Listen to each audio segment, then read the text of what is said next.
Sana ang mami ko. Kailan niyo akong gusto magsimula? Manatili ka muna sa posisyon mo sa La Primera. I have a plan. What's bothering you? Nalaman ko kung sino ang mami ko. Ano nangyari? Napatawad mo na ba siya? Wala siyang kwentang ina. Hindi pinapatawad ang mga tulad niya.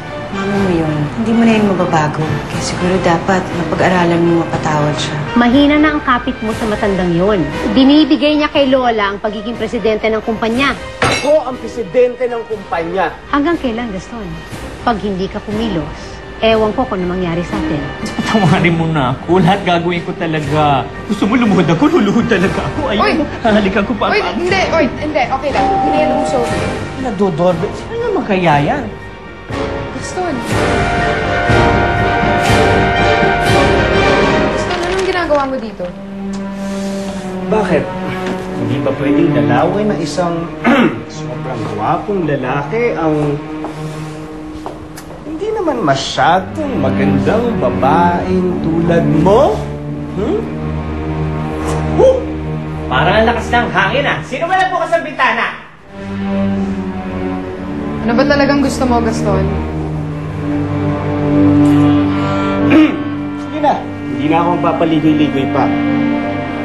Napalitaan ko na kinukuha ka ng Lolo Aguirre pabalik sa kumpanya namin. Oo, kinukuha niya ako. Bilang presidente.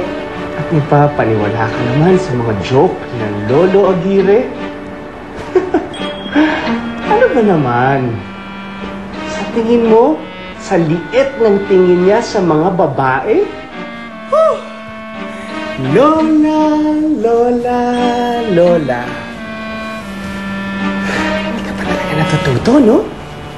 Ang Destilleria Lobregat ay teritoryo ko. Pero sige, kung talagang gustong bumalik, isa lang masasabi ko sa'yo. Pinaglihi ako sa gera. Kaya, bring it on. Ha? Ha? Ha? Alam mo, Gaston, yan ang problema mo eh. Sugod ka ng sugod sa mga gera. Hindi ka nag-iisip. Tignan mo ang nangyayari ngayon sa distilleria. Malapit na kayong iwan ang pinakamalaki niyong investors dahil sa'yo. Saan ka pa kaya pupulutin pagkatapos nito? Pinabalaan kita, Lola. Huwag na huwag mo kong babanggain.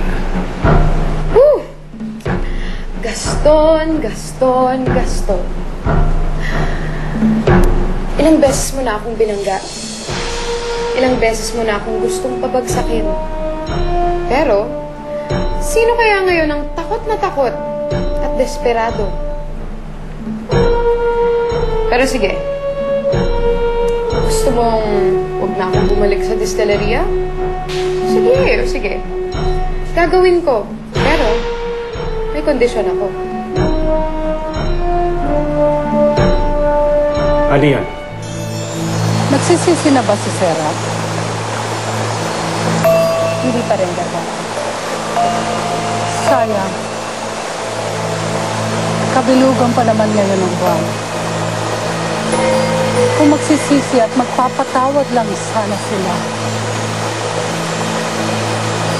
pwede nang mabali ang sumpa sa kanila. Tulog na ako rin, ha? Antok na ako, eh. Dami ko na inom. Good night. Good night, Machas. At salamat sa kangkong kanina, ha? Pero sana bukas, fried chicken naman. Ay, hinalika na naman ako. Ay, bakit pa kasi kuneho ako, eh? Hindi kasi naging matigas ang ulo ko. Kasi naman si Sarah, eh. Nagsisisi na talaga ako sa lahat ng kasalanan ko. Saka pinapatawad ko na si Lalo. Wala naman talaga siyang kasalanan, eh. Lumuhod ka sa harap ko at halikan mo ang paa ko.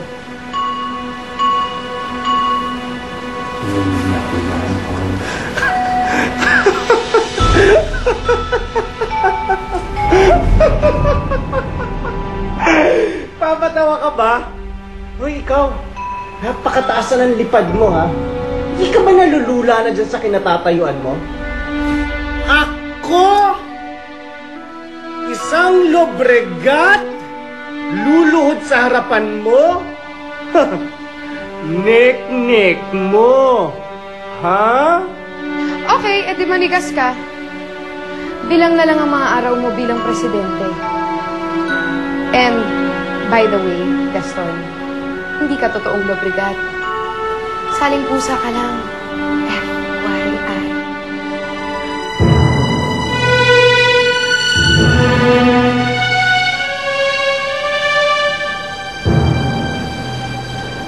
Fairness, walang kumukurap, ha? Ibig mo sabihin, nakakabalik na siya sa dati niyang ano? Hindi lang si Sarah asa. Pati na rin si Oren.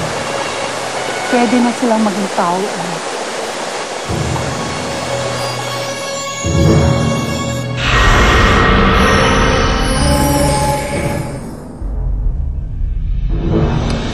I have to hand it to you, Lola. Matapang ka para sa isang babae. Pero yan din ang kahinaan mo. Isa kang babae.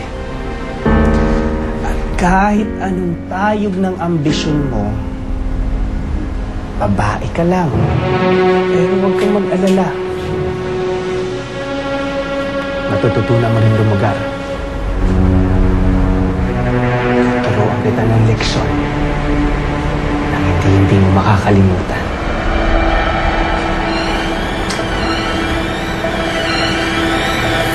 Ciao.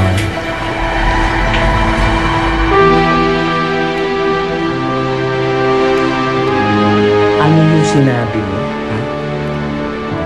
Lumuhod ka at halikan mo mga paa ko? Wow! Wala ka originality. Akin yun. Inato mo pa. Pero in fairness, ha? Ang ganda. Winner as speech mo. Iba ka. Haha, kiss ni Gaston. Ano ba? Hanggang kailan ako magsisinungaling kay Melissa? Kailangan sabihin ko na sa kanyang totoo.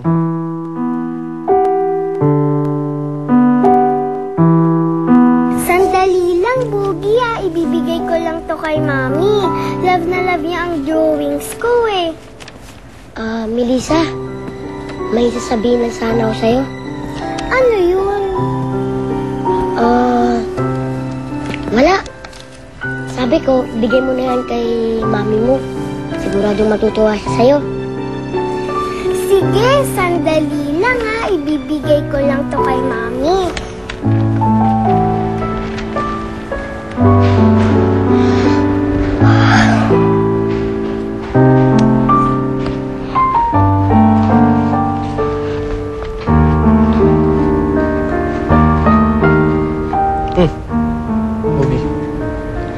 Masama ba magsinungaling, Tito?